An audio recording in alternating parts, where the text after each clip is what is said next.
हरे कृष्ण, राधे राधे। श्री गुरु गौरांगजय। तो आज मैं इसका चौथा पाठ लेकर आने वाला हूँ। भगवान श्री चैतन्य महाप्रभु की शिक्षामृत। जैसे जैसा टाइम मिलता रहेगा मैं पाठ धीरे धीरे करके अपलोड करता रहूँगा। तो अभी यहाँ से पढ़ते हैं। 16-17 वर्ष की आयु में बहुत से विद्यार्थियों सहित उन्होंने गया यात्रा की।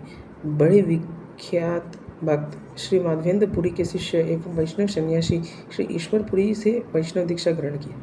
ठीक है,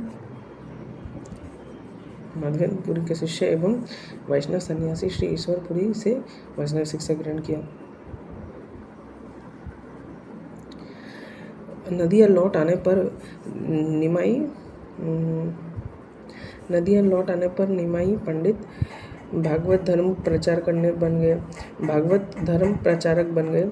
उनका भक्त रूप इतना प्रबलता पूर्वक प्रकट हुआ कि अद्वैत प्रभु और श्रीवास आदि जिन्होंने उनके प्राकट्य से पूर्व ही वैष्णव धर्म अंगीकार कर लिया था, नव युवक गौर सुंदर में ऐसे परिवर्तन देखकर विस्मित हो गए। अब वे तर्करत न्यायिक एक्चुअली श्री अद्वैत प्रभु जी और श्रीवास आदि काफ़ी बड़े थे एज में। चैतन्य महाप्रभु से वो काफ़ी एज था, बहुत बड़े थे उम्र के समय, उम्र में काफ़ी बड़े थे। महाप्रभु नवयुवक ही थे उस समय। तो वो हैरान हो गए थे महाप्रभु कैसे प्रचार करते थे इतना। फिर अब वे तर्क रहित न्यायिक शास्त्रार्थ करने वाले स्मार्त और आलोचक काव्यवक्ता नहीं रहे। ठीक है। प्रत्यक्षदर्शी श्री मुरारी गुप्ता ने वर्णन किया कि श्रीवास के घर में अपने शत भक्तों के मध्य, जिनमें मुख्यतः महान विद्वान थे, उन्होंने अपनी भगवत शक्तियों का प्रकाश किया। इसी समय श्रीवास के आंगन में उन्होंने अपने निष्ठावान भक्तों के साथ रात्रि संकीर्तन का प्रारंभ किया। यहाँ वे प्रवचन करते, गाते, नाचते और नाना भावों को प्रकाश करते थे। वैष्णव उपदेशक के रूप में संपूर्ण भारत भ्रमण करके श्री नित्यानंद प्रभु भी इस समय उनसे आ मिले। वास्तव में अनेक निष्ठावान वैष्णव उपदेशक बंगाल के विविध भागों में उनके संग में आए। इस प्रकार नदिया नगर ऐसे अनेक वैष्णव आचार्यों का नित्य निवास स्थल बन गया, है ना, जिनका उद्देश्य वैष्णव धर्म के सर्वोच्च प्रभाव द्वारा मानवता का भगवत परायण बनाना था। श्री नित्यानंद प्रभु और श्री हरिदास ठाकुर को उन्होंने यह प्रथम आदेश दिया, मित्रों जाओ, नगर के मार्गों पर जाओ, जन जन के द्वार पर जाकर सबसे पवित्र पूर्वक हरिनाम ग्रहण करने की प्रार्थना करो। नित्य संधना करते समय अपने प्रचार के संबंध में मुझे सूचित करो। ठीक है। और नित्यानंद प्रभु तो लोट-पोट जमीन में लोट-पोट करके एकदम पूरा दंडवत प्रणाम करके, मतलब पाँव छू के एकदम बोलते थे कि आप होली नेम चैंट करिए लोगों का, जो मेटेरियल पीपल है उनका। नित्यानंद प्रभु इतना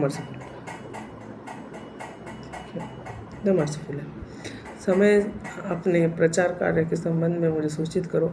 यह आदेश होने पर दोनों नाम प्रचारक चल दिए।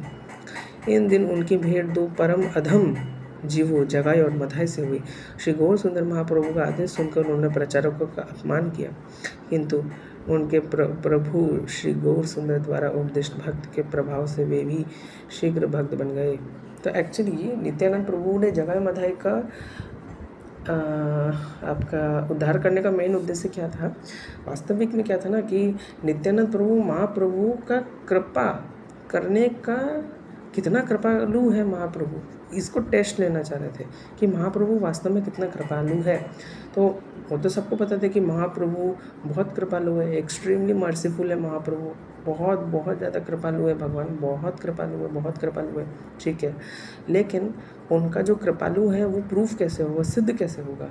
तो नित्यानंद प्रभु ने क्या किया, अगर जगाई और मधाई जैसे लोगों का ये हो जाए, अगर जगाई और मधाई जैसे लोगों का भक्त बन जाए, अगर जगाई और मधाई जैसे लोगों का कल्याण हो जाए, ठीक है, तो ये सिद्ध हो जाएगा कि महाप्रभु सबसे कृपालु है, सर्व कृपालु है, सबसे कृपालु है।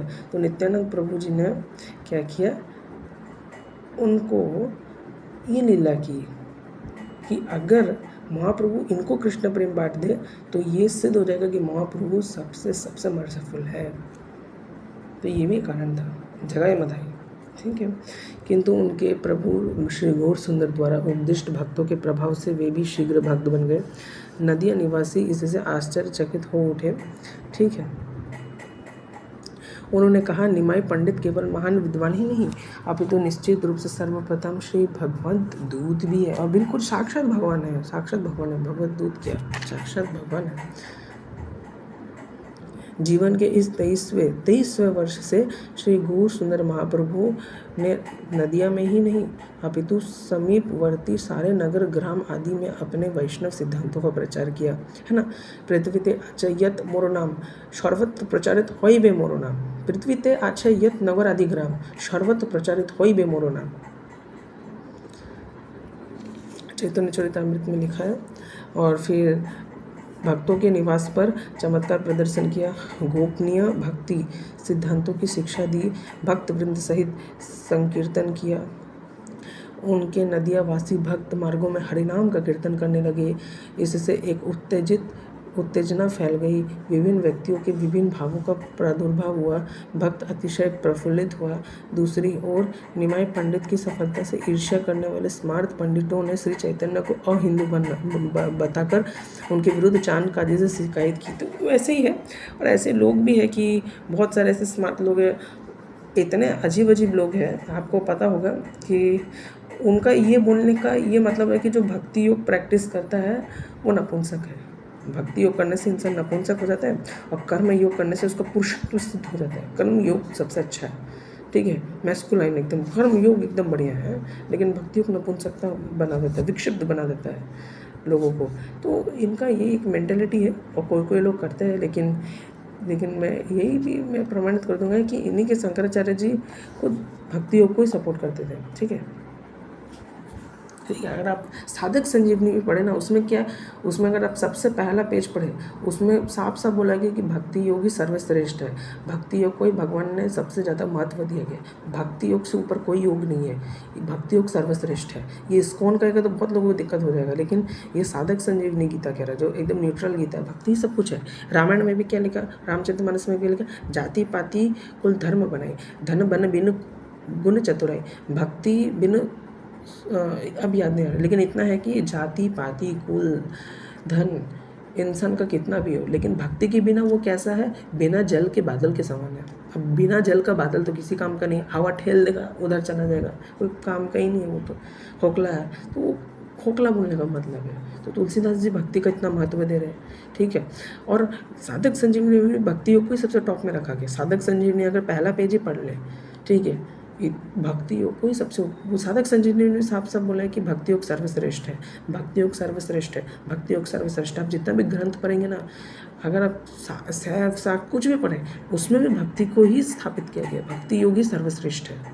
पराभक्ति सर्वश्रेष्ठ है, भक्ति से कुछ सर्वश्रेष्ठ है, भक्ति ही सर्वश्रेष्ठ है, ठीक है। तो साधक संजीवनी में यही चीज़ दिखा है, ठीक है। तो वही है कि स्मार्ट पंडितों ने फिर क्या किया, चैतन्य महाप्रभु का अहिंदू बता दिया और चांदकाजी से शिकायत कर दी। श्रीवास पंडित के घर पर चांदकाजी गई और वह मृदंगा तोड़ कर घोषणा की कि निमाई पंडित ने अगर उनके विचित्र धर्म के बारे में कोलाहल को बंद नहीं किया तो वह अनुयायियों सहित उन्हें मुस्लिमवाद बनाने के लिए बाध्य करेगा।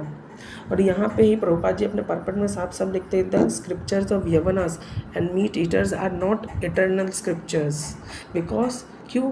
और प्रभुपाद जी साफ साफ बाइबल और कुरान का, चैतन्य महाप्रभु जो मैंने चैतन्य चरितामृत आदि लीला 169 पे, उसमें श्रील प्रभुपाद जी क्या लिखते हैं अपने पर्पट में, साफ साफ लिखते हैं, उसमें कुरान और बाइबल का पूरा खंडन करते हैं। मुस्लिम धर्म और क्रिश्चियनिटी का जो पूरा प्रैक्टिस है, उनका पूरा जो टीचिंग्स है, उसका पूरा खंडन कर रहे हैं। वो अपना श्रीमद् भागवतम को ही लेकर आ रहे हैं, वेदांत सूत्र को ही लेकर आ रहे हैं श्री प्रभुपाद जी, अगर आप देखें, ठीक है। तो मैंने उसका बहुत लंबा वीडियो बनाया, चाहे तो वो देखें अच्छे से पूरा। विरुद्ध चांदकाजी से शिकायत की। चांदकाजी ने क्या किया, एक बार श्रीवास पंडित कीर्तन करते, चांदकाजी ने मृदंगा तोड़ दिया। इवन अगर आप श्रीवास आंगन अद्वैत भवन जाएंगे, वहाँ पे वो अभी भी ढोल रखा हुआ है जो जिसको तोड़ दिया गया था, मृदंगा। ठीक है, उनके अनुयायी सहित मुस्लिमवाद बनने के लिए बाध्य करेगा। श्री घोर सुंदर महाप्रभु को इसकी सूचना मिली। उन्होंने तुरंत नगरवासियों को संध्या समय हाथ में मशाल लेकर उपस्थित होने का आदेश दिया। वैसे ही लोगों ने वैसा ही किया तथा निमाई अपने संकीर्तन को 14 दलों में विभाजित किए। काजी निवास पहुंचकर अपने काजी के साथ विस्तार से बात की और अंत में अंग स्पर्श करके उसके हृदय में भी वैष्णवता का संचार कर दिया। तो क्या बात किया था महाप्रभु ने काजी निवास के बारे में? क्या बात किया था? सबसे पहले तो गौ मांस के बारे में बात किया कि मुस्लिम लोग गौ का मांस क्यों खाते हैं, क्योंकि जो गौ का मांस खा ले उसका कभी कल्याण नहीं हो सकता है। मतलब हरे कृष्ण महामंत्र पूरा कल्याण कर देगा, प्रेमा भक्ति तक लेकर चलेगा। लेकिन मैं बोल रहा हूँ ऐसे क्योंकि कितना भी कर्मकांड तरीका अपना ले, लेकिन कोई गौ मांस खा लेता है कर्मकांडी तरीके से, कुछ नहीं होने वाला उसका, खत्म है पूरा। क्योंकि महाप्रभु ने अपने चैतन्य चरितामृत में भी लिखा है कि जितने गाय में बाल होते हैं वो उतना रौरव और महारौरव नरक में उतना सालों तक जलता है, उतना सालों तक जलता है। और आपको ये भी पता होगा कि नरक में जो शरीर है वो यातना शरीर मिलता है। अगर यहाँ पे मुझे कोई एक पिन चुभ रहा हो ना, यातना शरीर में ऐसा लगेगा कि मुझे वज्र से मार रहा है। और यातना शरीर में इतना दर्द होता है, यातना शरीर में, तो यातना शरीर इतना डेंजरस होता है ना उसमें कि अगर मुझे कोई उसमें हल्का सा इस शरीर में मुझे कोई थप्पड़ मारे ना, वहाँ पे इससे 100 गुना टाइम ज़्यादा दर्द महसूस होता है, बहुत ज़्यादा दर्द महसूस होता है। यातना शरीर इतना डेंजरस है, ठीक है। तो जितना गाय पे बाल है, जितना गाय पे बाल है, जितना गाय पे बाल है, गऊ में बाल है, उतना साल तक वो नरक में जलता है। रौरव महारौरव नरक। और ये रौरव क्या होता है, महारौरव क्या है, गरुड़ पुराण पढ़ सकते हैं, श्रीमद् भागवत पुराण में भी बताया गया, ठीक है। 28 प्रकार के नरक देखिएगा, बहुत डेंजरस है बहुत, ठीक है,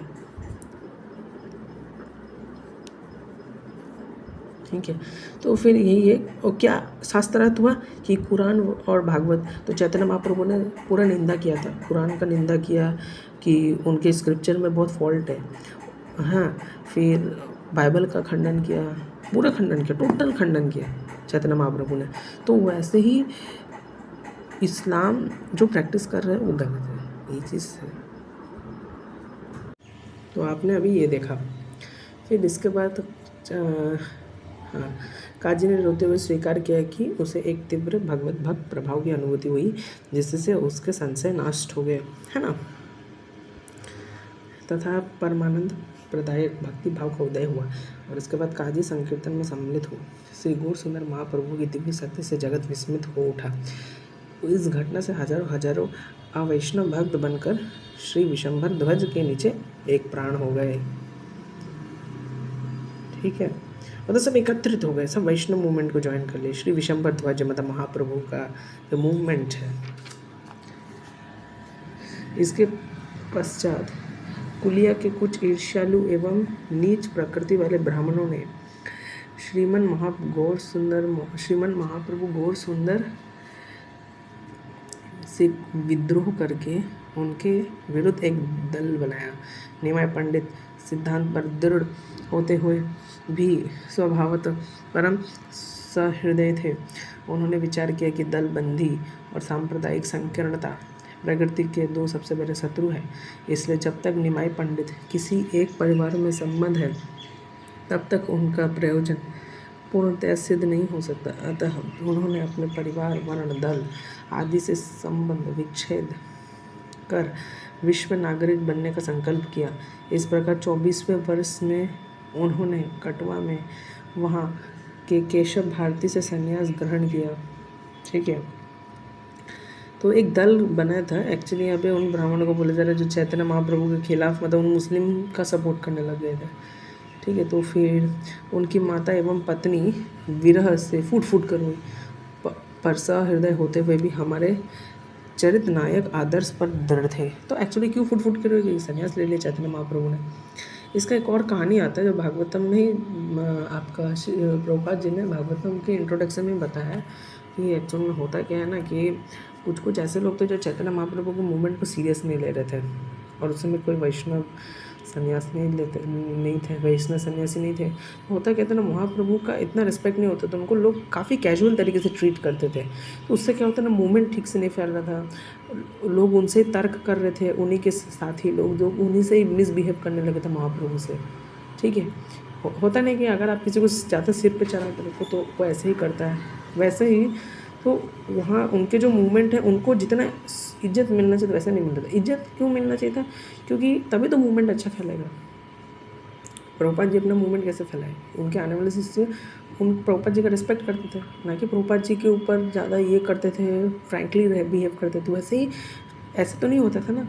लेकिन महाप्रभु के साथ क्या हुआ ना कि उनके जो फॉलोअर थे उन्होंने थोड़ा फ्रैंकली बिहेव किया, इसलिए महाप्रभु ने यही कारण था कि उन्होंने संन्यास लिया, क्योंकि सन्यासी के साथ ऐसा कोई बिहेव नहीं करता।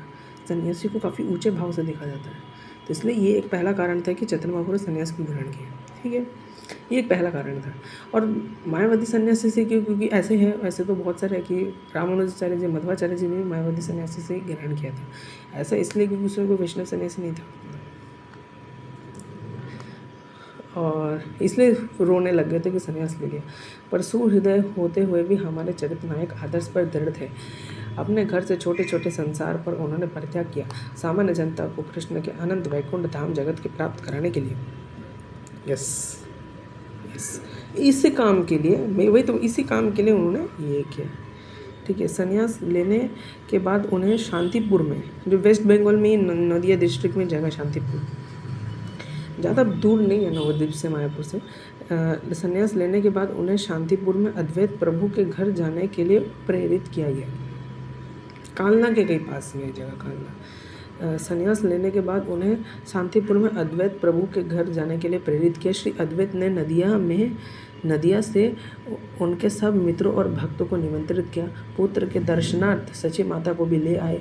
पुत्र का सन्यासी रूप देखकर जननी का हृदय हर्ष विषाद मग्न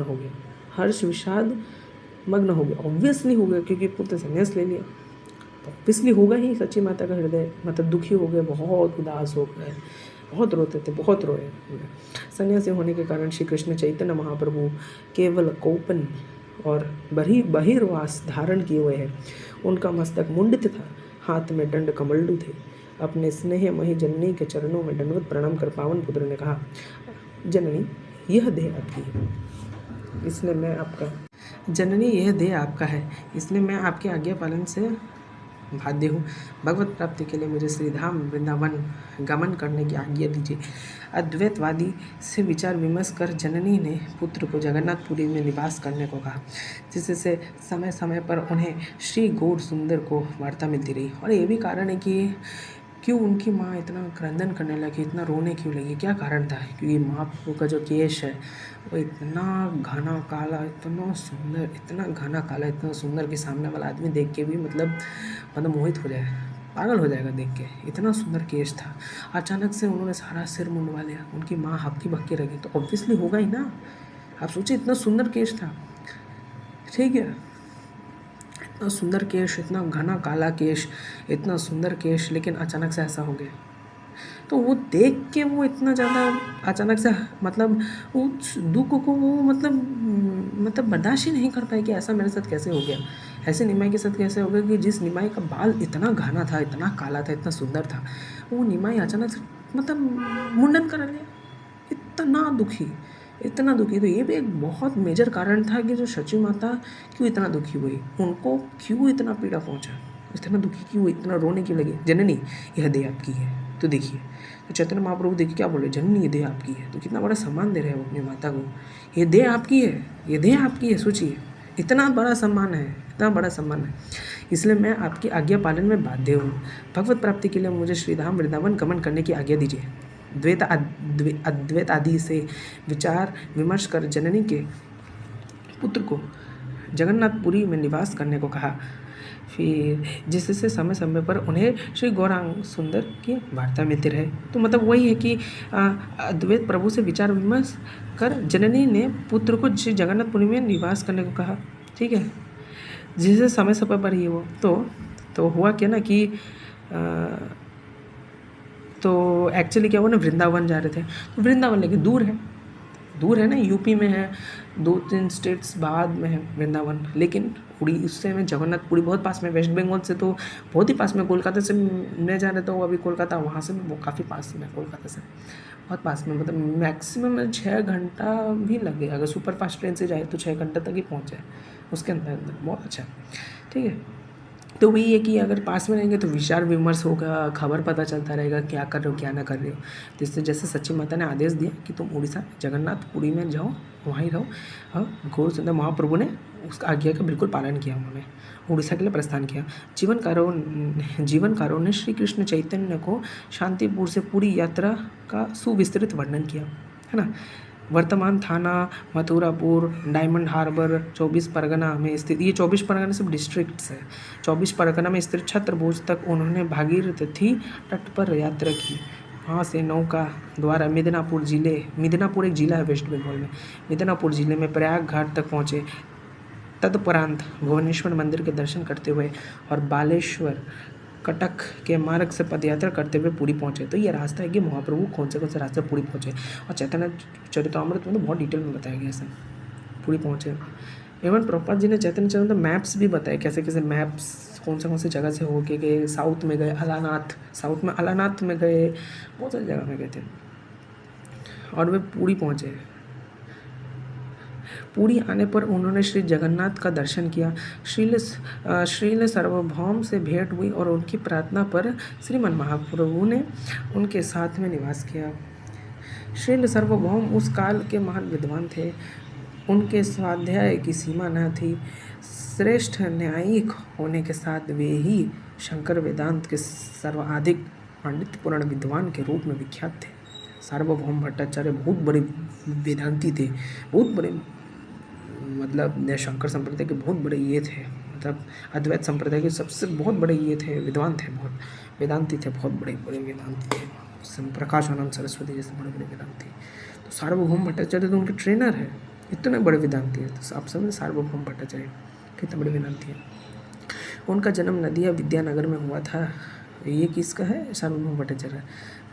नदिया विद्यानगर में हुआ था, जहाँ वे अपने टोल में असंख्य विद्यार्थियों को न्याय की शिक्षा देते थे।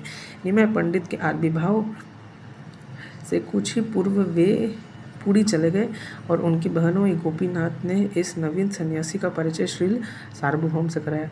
श्रील सार्वभौम की लंबे जीवन काल में ऐसे नवयुवक के लिए संन्यास धर्म की रक्षा बड़ी कठिन होगी।